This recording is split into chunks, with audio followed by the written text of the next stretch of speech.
بسم اللہ الرحمن الرحیم۔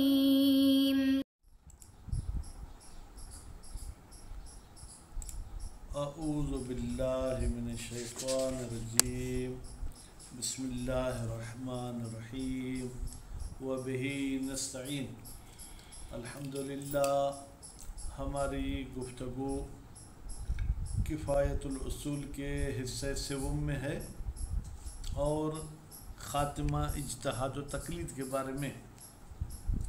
تو ابھی ہم تقلید تک تو نہیں پہنچے، اجتہاد میں انہوں نے پچھلے درس کے آخری فصل میں یہ فرمایا تھا کہ جو شخص بھی مجتہد بننا چاہتا ہے وہ ایسے علوم کا محتاج ہے جن پر استنباط متوقف ہے، تفسیر ہے، لغت ہے، صرف ہے، نحو ہے، علم اصول ہے۔ پھر کسی شخص نے یہ کہا کہ یہ تو آپ بدعت کی طرف جا رہے ہیں، کیونکہ یہ چیزیں دین میں داخل نہیں تھیں تو آپ ان کو دین میں داخل کر رہے ہیں۔ تو اس کا جواب کل انہوں نے یہ دیا کہ بھائی ان کا یہ جو طریقہ کار ہے، یہ جو ان کی سیٹنگ ہے، یہ ائمہ معصومین کے زمانے میں نہیں تھی، باقی یہ اصول تو ان کے زمانے میں بھی تھے۔ تو نتیجے میں ہم یہ کہیں گے کہ بھائی آپ استنباط احکام شرعیہ فرعیہ کی نہیں کر سکتے جب تک کہ آپ ان مسائل اصولیہ وغیرہ کو جو ہے کیا ہے وہ طے نہ کریں، جب تک آپ ان سے مدد نہ لیں ہو۔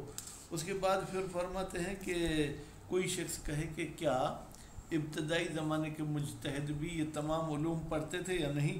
کہتے ہیں ان کے زمانے میں بھی یہ علوم تھے، لیکن اس حد تک تفصیل کے ساتھ نہیں تھے۔ کیوں؟ اس لیے کہ ان کا زمانہ ائمہ معصومین کے قریب تھا، تو یا تو وہ ائمہ سے رجوع کر لیتے تھے یا ائمہ اور ان کے بیچ میں کوئی ایک دو واسطہ ہوتا تھا، تو وہاں پر اتنی ان کو ضرورت نہیں پڑتی تھی۔ لیکن جیسے ہی یہ زمانہ گزرتا جاتا ہے اسی طریقے سے ان علوم کی زیادہ ضرورت ہمیں پڑتی ہے۔ خیر، یہ فصل بھی ختم۔ اگلی فصل میں یہ فرماتے ہیں کہ تخت آ کیا ہے اور تصویب کیا ہے۔ تو مختصر لفظوں میں اگر کہیں تو ہم شیعہ لوگ تخت آ کے قائل ہیں، یعنی ہم کہتے ہیں کہ ہمارا مجتہد ممکن ہے حکم واقعی تک نہ پہنچ سکے، خطا کر سکتا ہے، لیکن ہمارے برادران اہل سنت کہتے ہیں کہ نہیں، اللہ تعالیٰ کا حکم مجتہد کے فتویٰ کے مطابق تبدیل ہوتا رہتا ہے۔ فرض کریں لوح محفوظ میں فلاں چیز واجب تھی، لیکن مجتہد کہتا ہے کہ واجب نہیں، تو اب لوح محفوظ پر بھی اس کے وجوب کی نفی کی جاتی ہے۔ ہم اس چیز کے مخالف ہیں۔ باقی مزید جو ہے جناب باریک بینی انشاءاللہ ہم عبارت میں پڑھیں گے۔ وبالجملہ خلاصہ لا محیص لأحد، کسی ایک کے لیے بھی کوئی ایسا راستہ نہیں بچتا یا کوئی چارہ نہیں ہے فی استنباط الاحکام الفرعیہ، کہ وہ استنباط کرے احکام فرعیہ کی، من ادلتہا، وہ بھی احکام کے ادلہ کو مد نظر رکھتے ہوئے، ایسا کوئی راستہ نہیں الا، مگر ایک راستہ ہے، اور رجوع، کہ وہ شخص رجوع کرے الی ما، ان قوانین اور قواعد کی طرف ہو، بنی علیہ، استنباط کو ٹھہرایا گیا ہے، علیہ اس ما پر، ما سے مراد قواعد، فی المسائل الاصولیہ، مسائل اصولیہ میں تو نتیجے میں مسائل اصولیہ کی طرف رجوع کرنا پڑے گا۔ وبدون ہی، اور اگر کوئی شخص مسائل اصولیہ کی طرف رجوع نہیں کرتا، لا یکاد یتمکن، تو اس شخص کے لیے ممکن ہی نہیں ہے، من استنباط و اجتہاد، کہ وہ استنباط کر سکے اور وہ مجتہد بن سکے، چاہے مجتہد جو ہے کیا ہے جناب وہ اصولی ہو چاہے وہ اخباری ہو۔ نعم، جی ہاں، یختلف الاحتیاج الیہا، ان مسائل اصولیہ کی طرف احتیاج مختلف ہوتا ہے۔ مثلا دو بندے ہیں، دونوں کو سر میں درد ہے، ڈاکٹر کے پاس گئے، ڈاکٹر ایک کو کہتا ہے آدھی گولی کھاؤ، دوسرے کو کہتا ہے پوری گولی کھاؤ، تو وہ درد کی کیفیت دیکھ کر ڈوز کو کم زیادہ کر سکتا ہے بحسب اختلاف المسائل۔ ایک تو دیکھتے ہیں کہ ایک ہر روز 10 مسئلوں کا جواب دیتا ہے، ایک مسئلے کا،